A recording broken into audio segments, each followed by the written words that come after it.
اعوذ باللہ من الشیطان الرجیم بسم اللہ الرحمن الرحیم اللہم صلی علی سیدنا مولانا محمد وعلی آلہ وصحبہ وبارک وسلم۔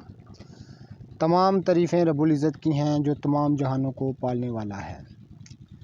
نباتات کی اقسام، ان کے نام، ان کی افادیت کے ساتھ میں ہوں حکیم عامر شہزاد ڈسکا سے۔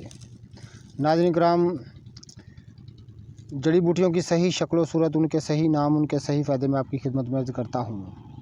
اس وقت آپ اپنے موبائل کی سکرین پر دیکھ رہے ہیں ناظرین کرام خرفے کے پودے کو، یعنی جس کو ہم کلفہ بولتے ہیں۔ یہ صحیح آپ خرفہ دیکھ رہے ہیں، یعنی کلفہ کا پودا میں آپ کو دکھا رہا ہوں۔ تو جس طرح اس کے نام سے مشہور ہے، اس کے نام سے اس کی وضاحت ہو جاتی ہے، کلفہ انتہائی سرد تاثیر رکھنے والی بوٹی ہے، اور تمام جوگی سنیاسی اور وید لوگ اس کو کلفہ ہی کہتے ہیں، لیکن طب میں اس کا نام خرفہ ہے۔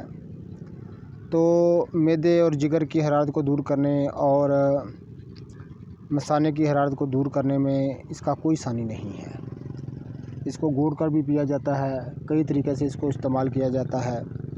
اصل ہم آپ کو خرفے کا پودا دکھا رہے ہیں، کیونکہ ابھی اس پر پھول نہیں بنا ہے۔ تو بہت ہی پیارے اس کے پھول ہوتے ہیں، زرد رنگ کے۔ تو یہ اصل ہم آپ کو خرفہ دکھا رہے ہیں۔ جتنے بھی میرے دوست احباب چینل پر نئے ہیں، وہ چینل کو سبسکرائب ضرور کیا کریں۔ جڑی بوٹیوں کی صحیح شکل و صورت، صحیح ان کے نام اور صحیح فائدے میں آپ کی خدمت میں عرض کرتا ہوں۔